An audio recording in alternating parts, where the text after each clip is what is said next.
Oh, hi everyone. Thanks for joining today for Hack for the Planet, which I think is evident based on the screen in front of you. Um, it's an event in partnership with Terra.do and What Time. And my name is Cynthia Thompson, and I'm with the learning team at Terra.do, where it's our mission to get 100 million people working in climate this decade. And we do this through immersive learning programs and community events. And these programs aim to train highly motivated individuals ready to transition into climate. I'm super thrilled to have Jamie and Jason here today, the co-founders of Option Zero, which is a software for climate consultancy. And they also teach a course with Terra.do, software for climate, that's launching in a couple weeks. And they are far more equipped to host a hackathon than I am. So I'm going to pass the mic to them and let them lead you forward in all of this. But yeah, thank you for being here. And I look forward to this weekend and seeing what comes out of this. So Jamie, Jason, off to you. Thanks, Yeah, Cynthia. thanks, Cynthia. Yeah, all right. Welcome to the hackathon today, everyone. We are really excited about this. So I'm just going to start with talking about some mechanics of the hackathon, and then we'll talk about the challenges that we have for you to select from. So we've got 2 days, and we have got 7 challenges. So starting with an overview of the 2 days, the hackathon mechanics here. You may have seen some of this in the sign up, but I'm just going to go ahead and go over it so that we're all kind of familiar with the timeline and how this is going to play out. So starting today, let me start by saying that I'm going to reference everything in Pacific time zones, just to keep it simple. And please translate into your own time zone as I go through. So starting today, 8 a.m. right now, we're doing this kickoff. After this, we need everyone in the time between now and the next meeting to complete the sign up type form. I'll go into that a little bit more. And then we will reconvene at noon for official team assignments and breaking you out into your teams. And then you all can get started hacking after that. So we're expecting that you will hack, as much as you want today, as much as you want on Saturday. On Saturday, we do have one event, which is expert office hours, which are available for anyone who wants to check in with some of the incredible experts we have on hand here. That'll be between 9 and 10 a.m. And then finally, we will all reconvene back on Sunday morning at 9 a.m. for demos of your final submissions. On Sunday, we'll spend an hour in demos, and then we'll have about a half an hour of a bit of a presentation on how to keep hacking for the planet. And then we will come back and have our winners announced. All right, so the teams. So we have 3 options for how you can get broken up into teams. First off, you could just choose to work solo, so no need to find a team. Second, you could come to this with a team. So if you already have folks that you know you want to work with, go ahead and do that. We are restricting teams to be 4 members max. So if you have more than that, then you're going to have to need to figure out how to split that up. And then lastly, you can ask to be assigned to a team. If you are, then it's especially important that you fill out that sign up type form, because we're going to use that information to figure out how to split you up. So we'll split folks up in this order. So first by challenge selection, second by your own time zone and the preference of the time zones that you want to work with, and third, we'll try to balance any relevant skill sets that you have into the team. So again, this sign up type form is due by 11 a.m. today, so that we have time to go ahead and assign the teams before the noon reconvening for the team assignments. Will each team be working on one challenge? Yes, I should have said that. Yeah, so each team has to pick one challenge to work on. You will make one submission for that one challenge. So the submission itself, this will be done via an Airtable form that we've shared in various locations.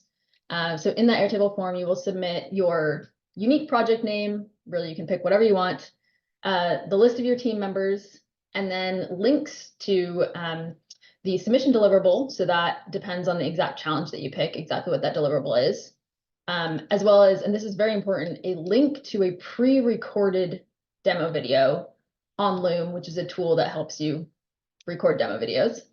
And that video needs to be at most 4 minutes, really maybe aim for 3 minutes if you can. And then also a link to your source code if that's relevant for this particular challenge. Lastly, and this is also optional, you can include a hero image, which will just make your project, stand out from the crowd in our gallery of project submissions. We ask that these submissions are due by 8:30 in the morning on Sunday, ahead of the 9 a.m. demo call so that we can just make sure that we coordinate the timing of the demo presentations appropriately. All right, the judging criteria. So we have 7 challenges, and across those 7 challenges, we have 3 criteria that are shared across all of them. So first is inspiration, which is just how much do we all love and get inspired by this idea? How innovative is it? How impactful is it? Second is execution. So this is how well did you achieve your goals with the project? And maybe mixed in here is a little bit of technical excellence. So what quality is the code or whatever you use to create the deliverable? And then lastly is the presentation itself. So how clear and concise was this pre-recorded demo presentation? We take those 3 and average them into an overall rating. So those are the shared criteria. Each challenge also lists a few challenge-specific criteria that will be factored into a judge decision. But these 3 shared criteria are the ones that we're going to have the audience vote on and will be shared across all challenges.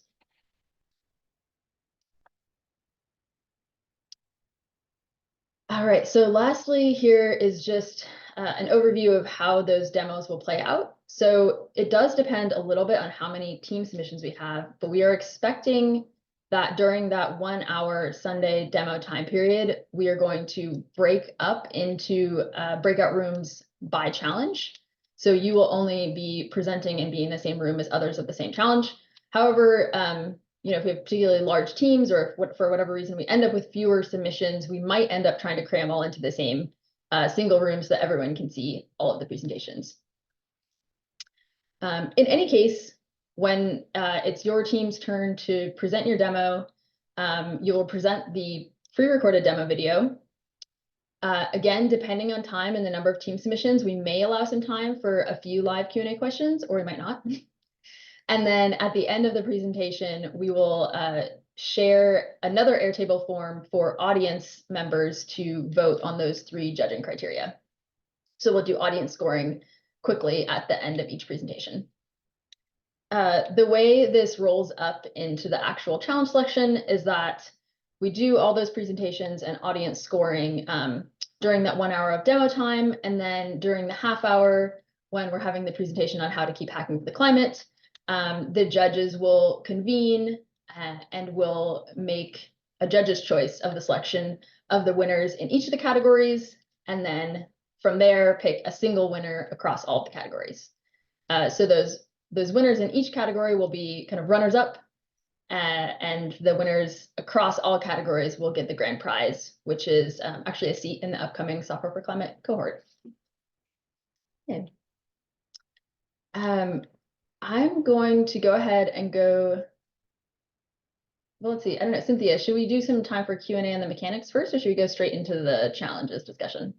Oh, let's just see if anyone has any obvious questions, and then we can also open it up after. Yeah, great. I think we there's have a question on the Yep. Yeah, there's a question. Sorry. Yeah. In terms of eligibility to participate in the hackathon, are we encouraged to partake with a business entrepreneurship background rather than a software engineering or coding background? So I think it depends on like the team balance, and I think there's some challenges that are more conducive to non-code solutions. So I think if you have an entrepreneurship background, then you might want to choose a challenge in which that's more relevant. So maybe don't do the one that needs to, build on the existing Python application and build a front end for it. Pick the one that is more higher level or abstract thinking around it. And then one question in the chat: for team registration or individual registration, when is the deadline? 11 a.m. Pacific time.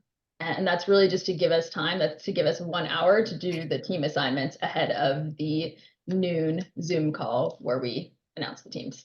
So basically 2 hours and 50 minutes from now is your deadline.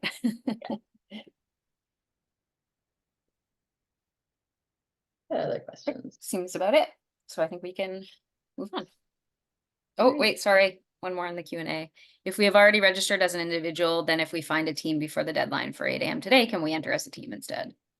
Yes, please do. We would love to have lots of teams. We think it's really fun to encourage folks to collaborate, especially with folks that you don't know. Like, it's just a really great community building opportunity. So for sure, you can change your mind. Just do it by 11. And then well, I shouldn't say one last one because they keep coming in. Is this beneficial for a product manager and not a software developer? Yeah, absolutely. You know, it's that one is maybe a little bit the same answer as the entrepreneur, but honestly, I have been both a product manager and a software engineer, and I can say for sure that getting a team of strangers together, of 4 strangers together to work on a project, would be way better to have a PM and 3 software engineers than to have 4 software engineers. So please, we do need our project managers, product managers. As much as possible when we're assigning the teams, we'll try to balance that. So we have, you know, that ideal ratio of maybe 1 product manager and a few software engineers versus a team full of product managers or a team full of software engineers. Okay, and another one, if we already know who will be on our team, do we need to attend the team selection meeting? Oh, that's a good question. Cynthia, do you have an answer for that? Not really. I probably think would. it's not Go ahead. necessary. Yeah. I will ask, please, that at least one of you fills out the team selection type form, because we're using that to help us plan the schedule of, like, for example, the demos. So it just helps us know about how many teams we have. Yeah. So just I just yeah. I just want to make yeah, I Go just want to make a quick call out. The team selection meeting is just so that you interact and have space to just talk, especially if it's post strangers meeting. The idea is very much that. So that Zoom serves a great purpose, just to do exactly that, just get you to interact. And then I think if you've already got a team, then I guess all of you do know each other, and that would not be like relevant. But I think maybe you should just come along for the first 10 minutes and then drop off as needed. You can obviously use the Slack. You can use a Zoom breakout room if you think you still want to be there, and use that time to just start talking. So you can obviously use that as well. And then another question. Thanks, Kirti, for clarifying. Another question. What do you suggest for someone that has very limited time, like 1 to 2 hours max outside of this session, to participate? Oh, that's an interesting question.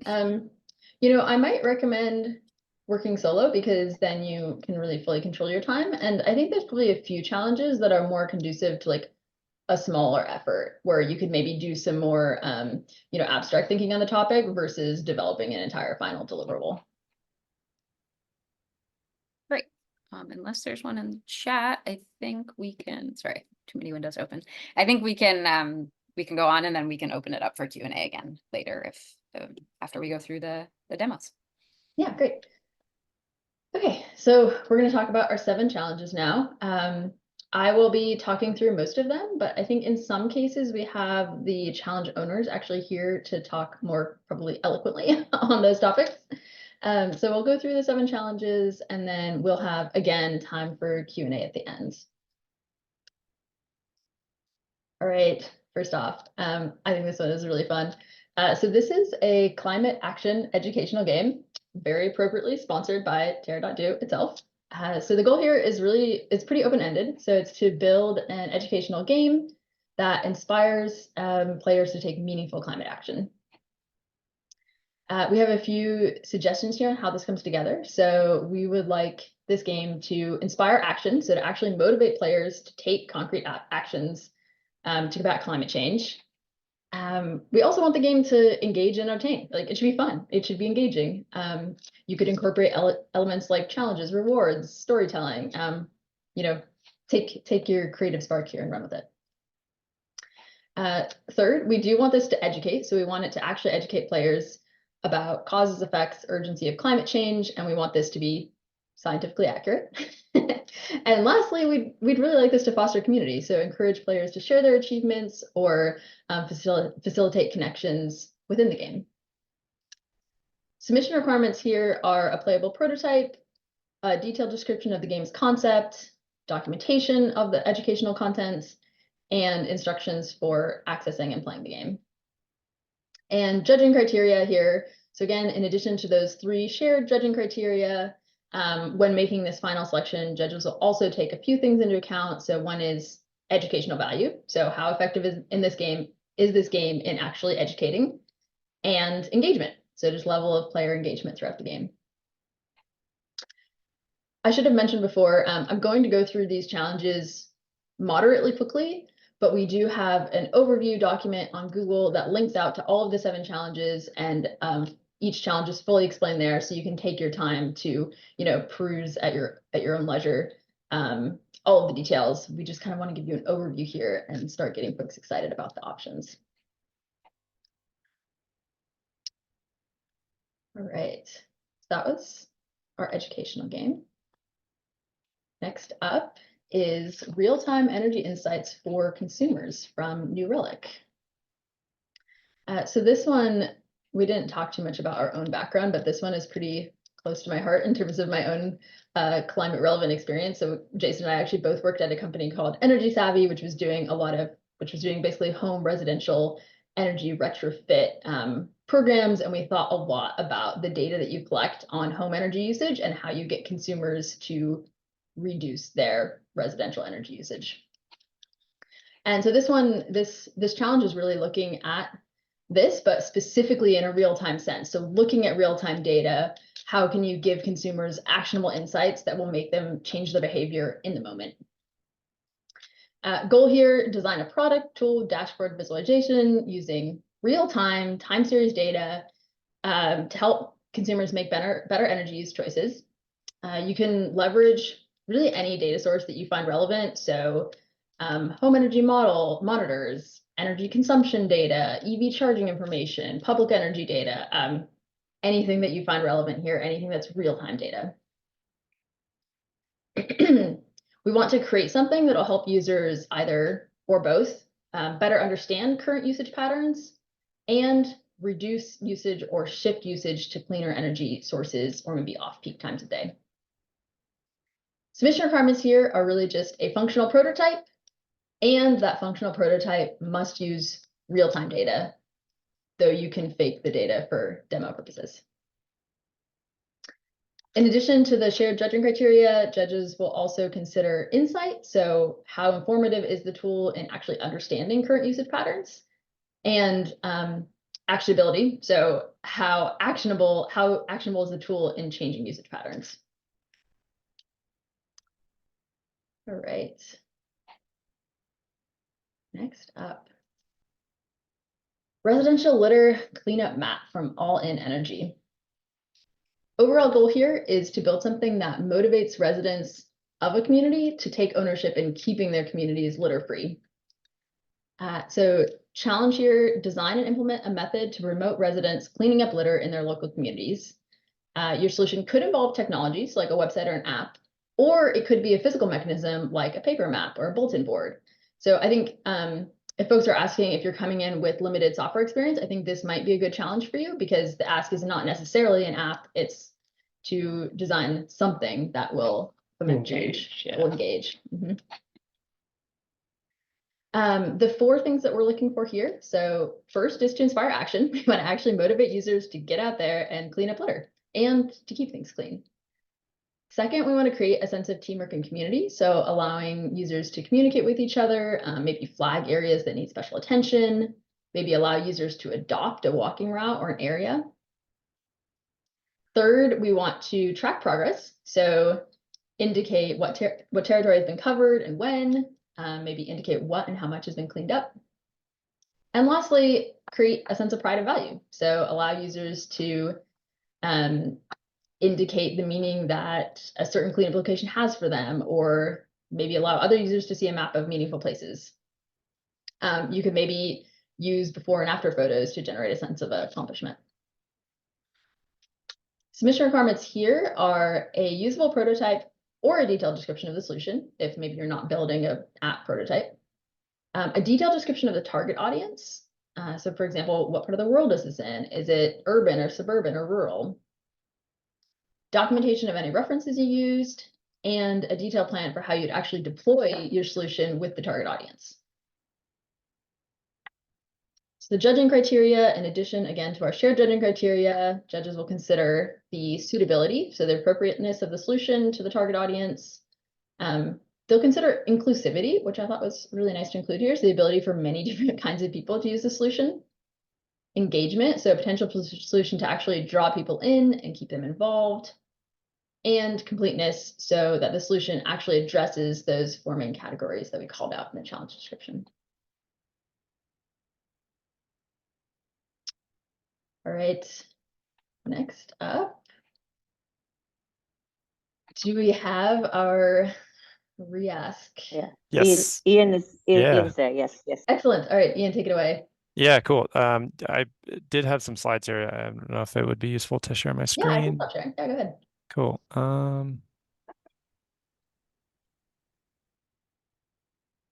Oop, wrong one here. Let me move my PowerPoint over.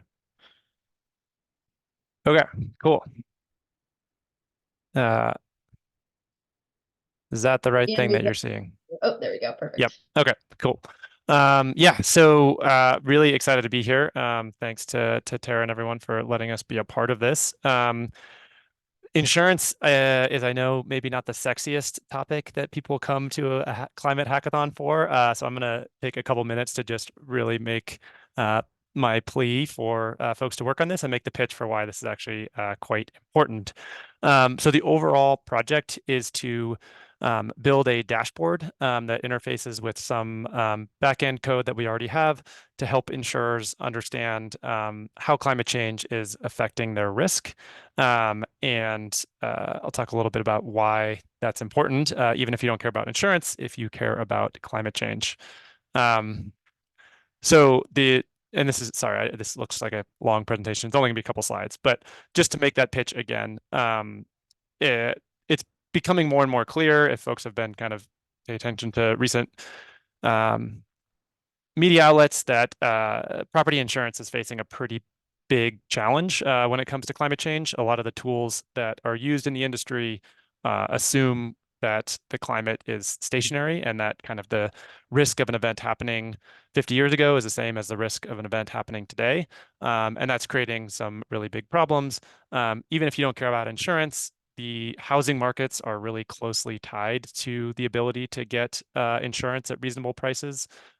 So as you kind of may have heard about insurance companies pulling out of California, partly due to wildfire risk, the risk of insurance, property insurance companies pulling out of Florida in response to hurricane risk. Like this is really a pretty critical threat as we think about the ways in which climate change can impact us. So it's important to figure out how we can make insurers resilient to this climate change and continue to offer insurance going forward. This is just an example of how climate change is affecting hurricane frequency. So hurricanes are often kind of correlated with how warm sea surface temperatures are, particularly in kind of this region off the coast of Africa here.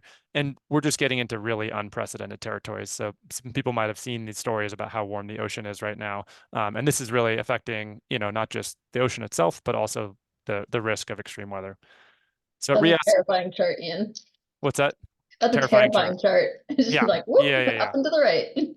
Yeah. So Totally. Okay. yeah, exactly. It's becoming, and this hurricane season in particular is forecast to be kind of like about as active as we've ever seen, if not more. So these are kind of the challenges that we're facing. We're starting to move outside of the norm. So at Riask, we're trying to build, I'm not going to go into any of the details here, but climate aware extreme weather models to kind of build on the typical approaches that the industry has, but to make these more adaptive to a changing climate so that as we're simulating extreme weather events, particularly hurricanes, those will be responsive to changes in the overall climate. So that's kind of about us. We have a variety of delivery mechanisms, but one of the ways that we found to be particularly useful in helping the insurance industry adapt to a changing climate is to build this tool that essentially adjusts a view of risk that they get from kind of a common standard format in the industry to one that reacts to either seasonal changes in the climate or long-term climate change. So they can understand if they have a portfolio, like how does their risk change as climate change is affecting it. What we don't have, and these are just some of the figures that pop out of the kind of back-end tool that we've written right now. What we don't have is an easy way for people to interact with this. So we have a lot of insurers that are interested in applying this information. Some of them are kind of like, proficient Python coders and can use the library that we've built, but many of them would like a more graphical interface. And we don't necessarily have the design folks on staff at the moment. We're a 16-person company, so pretty small. We don't have the design folks on staff or like front-end developers by any means to do this ourselves. We certainly could get there, but would love to collaborate with folks that are interested in design, are interested in like UI, UX, either from the software background or just from the design background. So anybody who that kind of appeals to would be the right person for us. Oops, sorry, I forgot that little thing. So yeah, that's why we need you. So anybody who would be interested in this kind of stuff would be, we would love to have you work on this challenge. And just to bring it back, like, again, insurance may not be sexy, but climate adaptation is, I would argue. And insurance is certainly not the only tool we have in our toolkit for climate adaptation, but it's a big one. And I think it's pretty critical that we enable the industry to adapt to climate change and continue to support homeowners and property owners so that they're not put at kind of at risk of devastating consequences as extreme events become more severe. Okay, that's it. All right, thank you, Ian.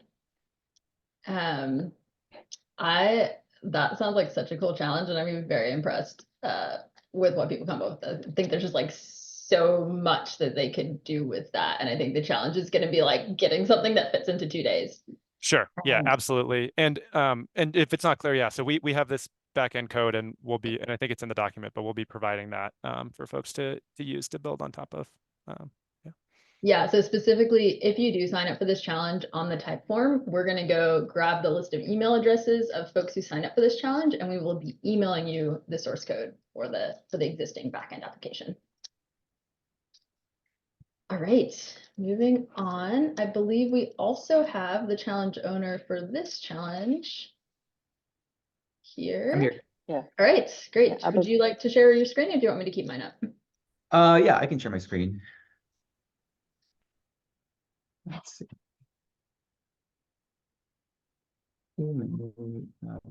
Things. Okay. All right, we see your full screen right now. Well, yeah. I can never figure out how to get just what I want to show up. So Yeah, we'll totally. Nothing to hide. Perfect. Yeah, nothing to hide. Nothing to hide. You know, we're all about we're all about transparency. That's actually, you know, Ecomedes is all about transparency. So so I'm Abid, I'm the head product for Ecomedes. And so we work in sustainable building product data and transparency to help make the built environment greener. So the sort of the high level problem here is, you know, buildings represent 40% of carbon emissions. 10% of that is embodied in the materials.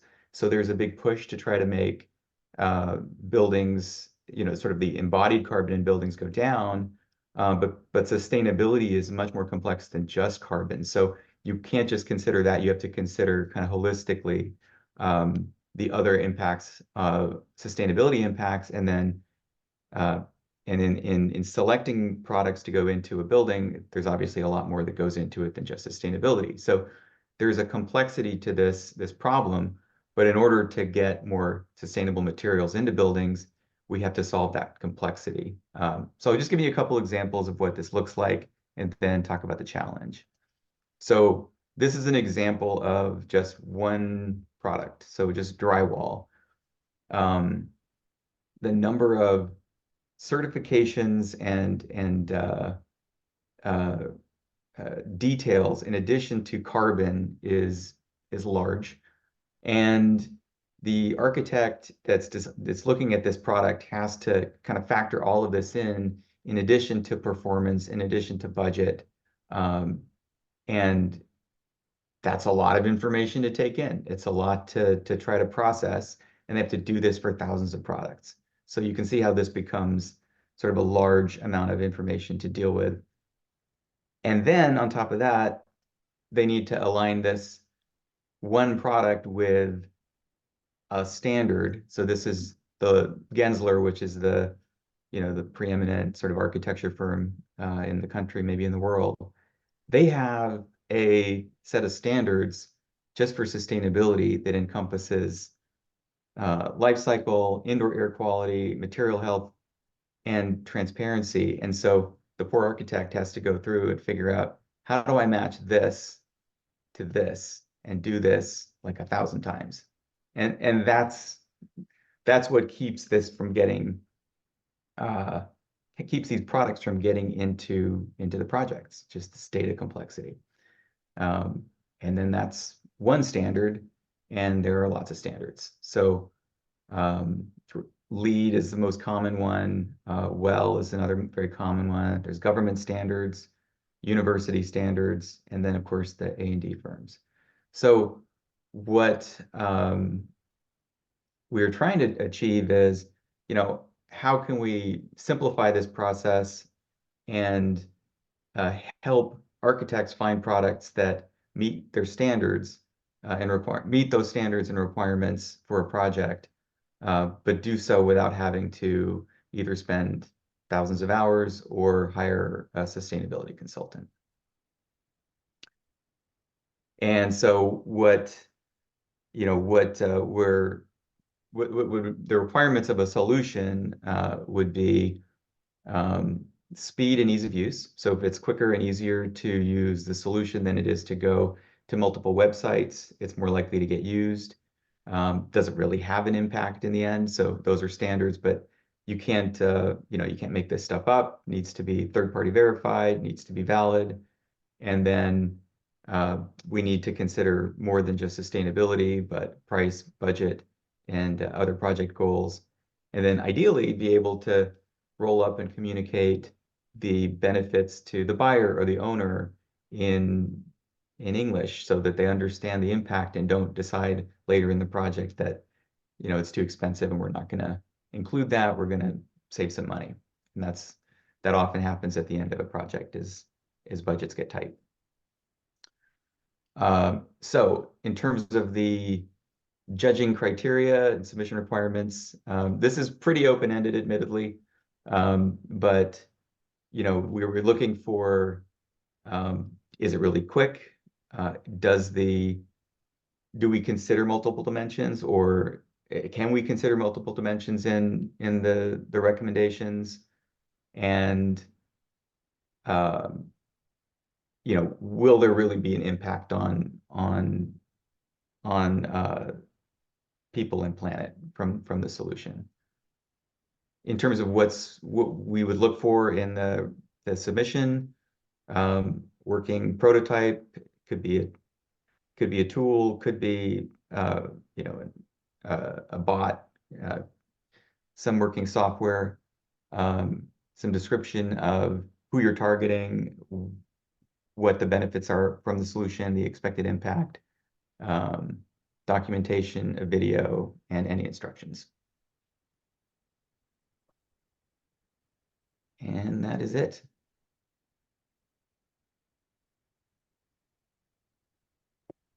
Great, thank you. Let me go ahead and share my screen again.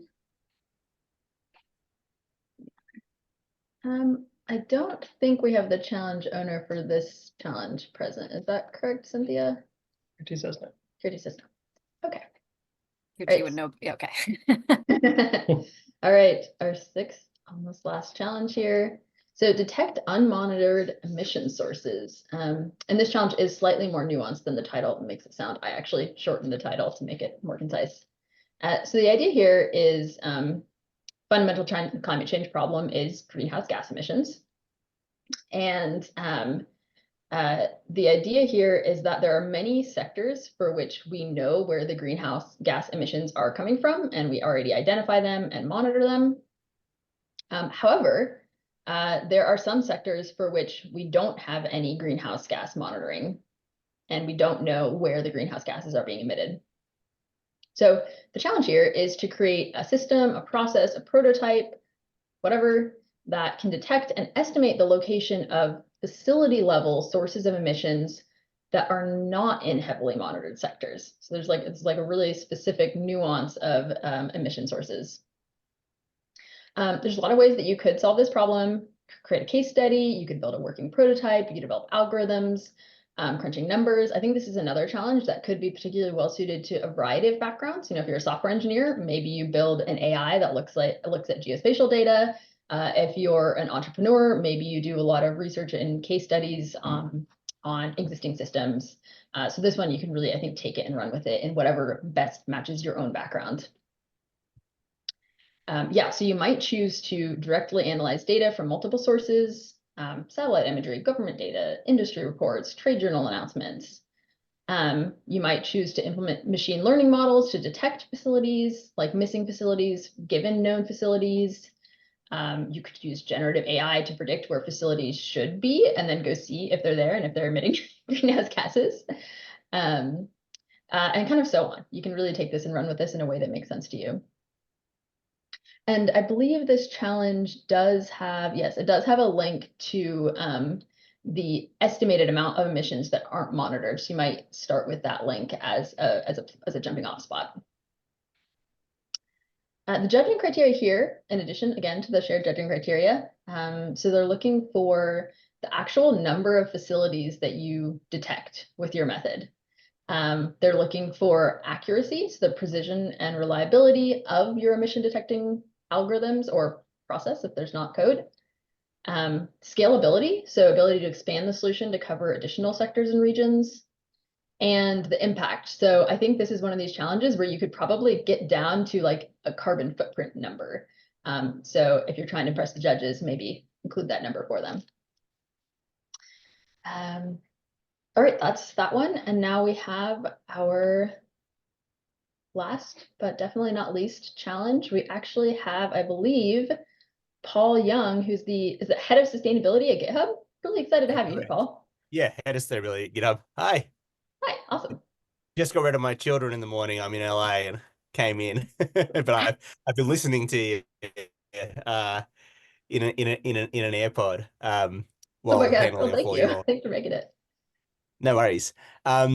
Well, thank you for having us in the hackathon. I'm really excited for this, excited to see what people come up with over the next few days. I'm a big fan of Terra.do. I know you guys have a digital decarbonization course that you're running soon that I probably am going to join it. I watched the hour version of it the last time around. The timing didn't work for me. I had some stuff going on and I thought it was so cool. So it's very aligned. This focus is thinking about educating new developers on green software development practices. So green software development's, I believe, a pretty nascent field.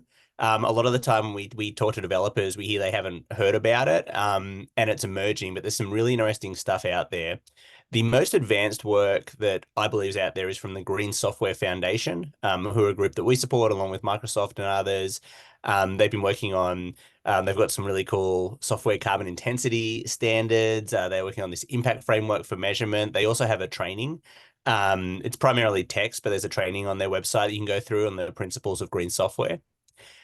Recently at the last TED conference, our CEO, Thomas Donkey, did a talk about GitHub and all the things that you're able to do now with Copilot helping you code, and talked about a vision of by 2030 having 1 billion developers using GitHub, with the idea that AI-powered copilots might make people like myself who are not a developer, I may be able to be a developer. And I get really excited about that because I can just imagine all the new climate-oriented tools that could exist and climate-oriented software if we could all be developers, not just the software engineers amongst us. So we're really thinking a lot about how can we make all software greener? How can we help all software be greener, more energy efficient, more carbon aware as it scales? So for this hack, this is really about seeing the practices that are out there and coming up with a really easy getting started guide so that if any developer just wanted to adopt some green software practices, maybe for an open source project that they maintain or contribute to, maybe for something in your day job, that you could just do it.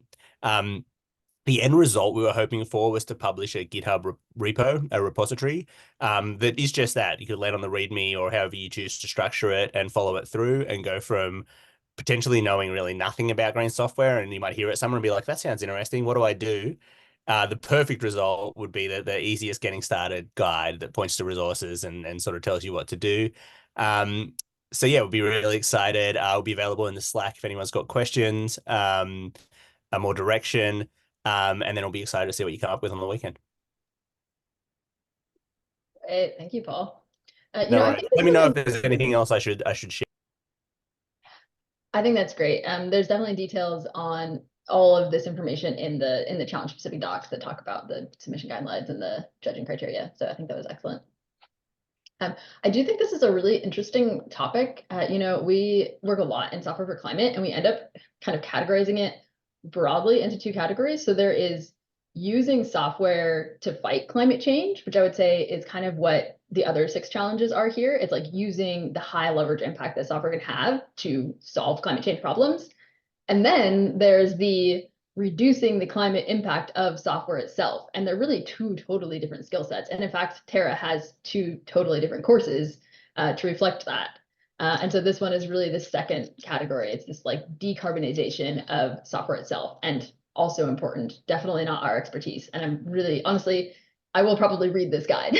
Yeah, and the beauty that we need to do all of it. We need to do all of it. Yeah. We need more society to Yeah. change. So we think Yeah. about the same thing. We think about 3 pillars to our sustainability: greening GitHub, so that's our own operations, our own 100% renewable energy, net zero by 2030 goal. Greening the industry, so how do we lift these practices, help people make software more efficient, and then greening the globe, and that's through how does the open source community help everything that you've seen before in every sector. Yeah, exactly. Yeah, so basically I'm going to be probably reading this guide and trying to apply its practices in my own software.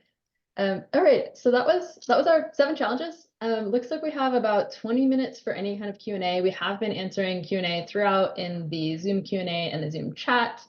Also feel free to raise your hands. And a couple of big call outs. If you have questions that you didn't get to in this, or you think of something, please just join the Hackathon Slack. We have an entire channel dedicated to answering questions, and that's also a great place to collaborate with other hackathon attendees. All right, so questions. I'll just point out that this one was answered in the Q&A, but someone asked if they've already filled out the form and then they saw the challenges and they want to switch, can they do that? Yes. And what we'll do is we'll take, Jamie, I assume this is what you meant by your answer, but we'll take the sort of newest answer as your final answer. This is there's another question. This is my first hackathon. So my question is that it may seem not to be beginner friendly. So should I go learn more? Oh, I feel like it's always intimidating to join something new and unknown. And I would highly recommend just jumping in and trying it out. Pick the challenge that seems most tractable to you and make a tiny dent in it. I think it can be really easy to join a hackathon and think that you have to come up with something new, that you have to like break new ground in the world. And that doesn't have to be the case. You could join a hackathon and use it to learn something new to you that everybody else already knows, but like you use it to discover more of this world. So I would really encourage you, even if you feel like you're a beginner, you don't have the skills, to just sign up for something and then see how far you get. And we have really incredible community of folks here willing to help. This is one of the things that struck me the strongest about joining this climate change fighting community, is that everyone is so freaked out about the problem that they just want to help everyone get on it as fast as possible. So I think, kind of just dive in and rely on all this awesome community that we have to help you out. Yeah, and I think you could, sorry, Jason. No, you're good. I think you could just be honest too in the group and say, hey, this is my first time. I'm super stoked to be here. And I don't think any, like Jamie said, the climate community is very, very friendly. So I think they would welcome you with open arms. Hello, I'm a junior web developer and it's my first time being in a hackathon. I'm sensing a theme. The projects seem to be high level, so I want to know if it's better to be solo or in a team in case I will be affecting negatively the performance of the team. I think we just kind of answered that. Like, I think you would probably get a lot out of it. I'm sorry, I'm answering a turn, and Jamie, you can jump in if you feel like I'm going in the wrong direction. But I think it's a great way to learn, to be part of a team, and everyone has to start somewhere, and so this is a great place to start. I think you could also do it solo if you wanted, but I just think it's a great opportunity to jump into a team and learn some stuff. Will dummy data be provided for the Re-ask challenge? Is the question. I don't know if Re-ask sorry, still... I wasn't know if I was on. Yep. Yeah, we'll provide dummy data along with the source code for the tool that you're going to be building off. Awesome. Brian says, how do we indicate which project we will join? I know Kirti has shared that in the chat a couple of times, and maybe you can drop it again, Kirti. And then how do you recommend that we find teammates, and how do we let you know who is in our team? Yeah, I can answer this. So there is a sign up type form that we want every single attendee to fill out. In the type form, we'll ask a few questions, including what challenge are you signing up for? What's your time zone and your own skills background? And then whether you are working solo, coming with a team, or asking to be assigned a team. If you're coming with a team, then there'll be another question to list your teammates. If you're asking to be assigned a team, then in that hour between when the type form is due at 11 a.m. and when we do team assignments at noon, Cynthia and I will be madly trying to match up challenges, time zones, and skills to form these teams.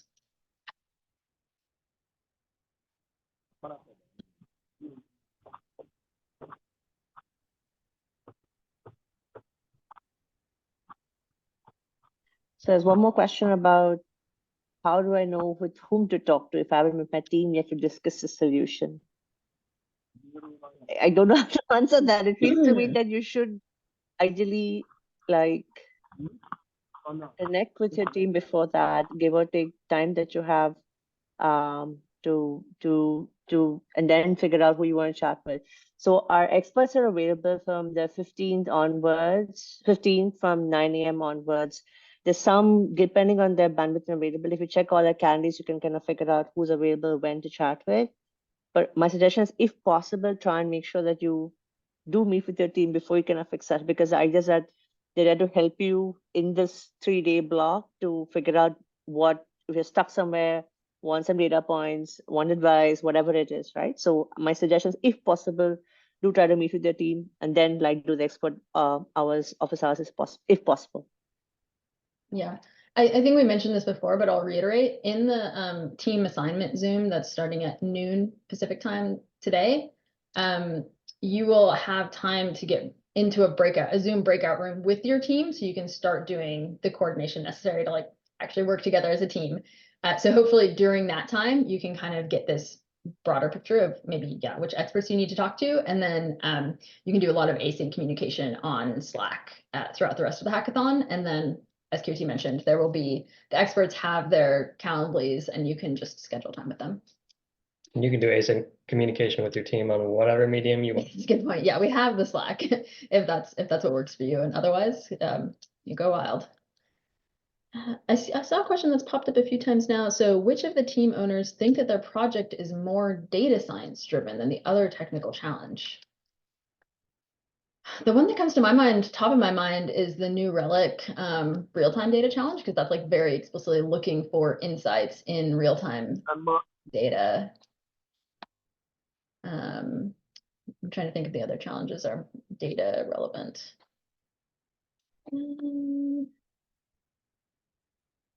Possibly the insurance dashboard. Maybe Ian could comment more on that. And then, detecting the unmonitored emission sources could be very, very data heavy. I think ours will be more like front end Right, it's more development. like building a dashboard. Yeah, than I mean, it's make certainly data connected to a bunch of data Yeah. stuff. Yeah. And like You've kind of if already you're done the data stuff, basically. right, yeah. Yeah. So if you're like on the front end side, but curious about the data part and want to work with something that is data science related, then that would be it. But if you really want to get into like the data science component yourself, that's probably less accurate. Yeah. Yeah, Okay, data visualization a little bit. Sorry, this was responding to something in the chat. Data visualization, but also just front end development. Yeah. And design. There's been a the couple data questions. insights one would be the the New Relic real-time energy insights, very data analysis heavy, and then detect unmonitored emission sources. I think you could take that in a very data analysis heavy direction. Sorry, there's too many people trying to talk at once. There was a couple questions about where to get data for specific challenges, and I think the best way to answer that is like, it will probably depend on which one. And so I don't know if there's a way to like answer that for every challenge, but maybe just be in touch with the, I don't know. I don't know if you have an answer for that, Jamie. Yeah, I answered one of these and I asked the folks to ask on Slack, because basically Jason and I actually have a lot of experience in looking at data for climate related to our course. And so we can do a big brain dump there. In fact, we can actually drop a link to a crowdsourced Airtable of public data sources that we've crowdsourced from fellows in our cohorts as a result of taking our course. So we can highlight the ones that we know really well because we use them in our course, and then we can highlight the ones that other fellows have told us have been valuable to get these like climate relevant data insights. Yeah, Great. so And that's a basically, great, we will drop stuff in Slack. Yeah, that's a great point. That's a great point that Slack is there too. So that, you know, if you have other questions that come up, that's what the Slack, that's what the Slack is for us to answer these questions as you go along too. So sorry. Any other questions before we wrap I up? think there's two more.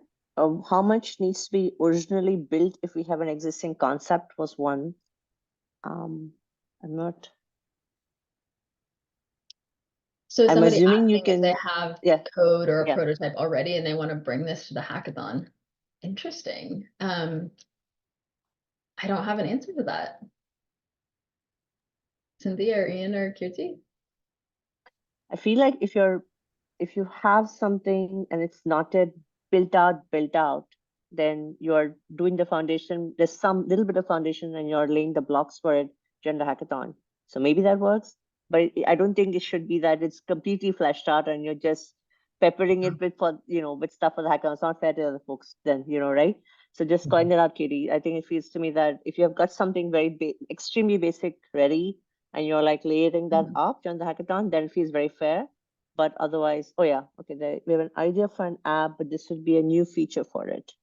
Yeah.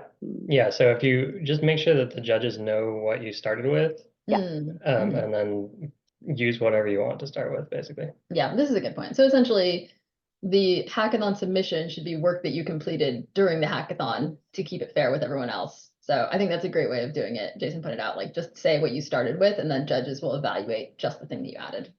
So they won't just be super confused if you come out with like, here's Jira. Yeah. And there's one more question about the climate action education game. Are there any specific use cases for it, or can we work on our own ideas? My sense is to say, yes, you can work on your own ideas. I mean, we've seen, I think there's enough climate games around that I have seen in action as well. So feels like if you, have your own original idea, that'll work. But if you've got, I don't know, yeah, it feels like that'll definitely work. Yeah, I think this one is pretty open-ended. It's basically like it educates about climate change and it's fun and engaging. So I think you take that whatever direction you want. I'm for one looking forward to playing the games. There are some examples online too, if you want to like get inspiration without duplication. Another question in the Q&A, for the Eco Metas Challenge, do participants receive a data set about building components? I'm not familiar with architecture and building, so I'd like to know where I can find data for the product recommender. I don't know if. Abid, do you wanna answer that? I'm not sure. Oh, you're muted. Abid. Still muted. Muted. There you go. Yeah, don't Okay. have an API. I mean, we have our product, Ecomedes is a data set, so we don't have an API. But I think I could probably provide a smaller, like a data set for one brand, just product data and then a kind of attribute key. So that could be one way to just have something to work with. Yeah. This might be another good one to ask in the Slack so that we can have a persistent answer of any data recommendations.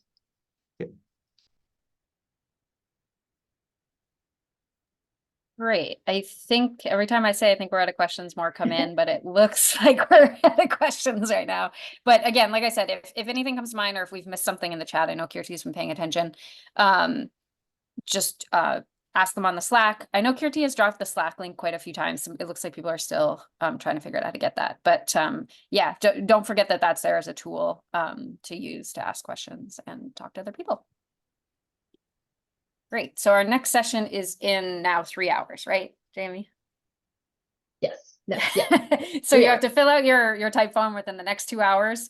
We'll take that third hour to come up with the teams, and then we'll meet back here in 3 hours. So that is 3 p.m. Eastern and 12 p.m. Pacific. And we're super excited about seeing what kind of comes together. So good luck to everybody as well. Yep. And again, if you have questions, jump over to the Slack and we will be responding there as well. Awesome. Thanks, everyone. Thanks for joining, and look forward to seeing you this afternoon. And I just want to stress again what Jamie said, which is you'll have time in breakout rooms this afternoon to talk to your team if you want to connect. So yeah, do join if you're looking to connect with your team because you don't know them ahead of time. Great. Thank you very much. Thanks, everyone. Thank you. Thank you so much.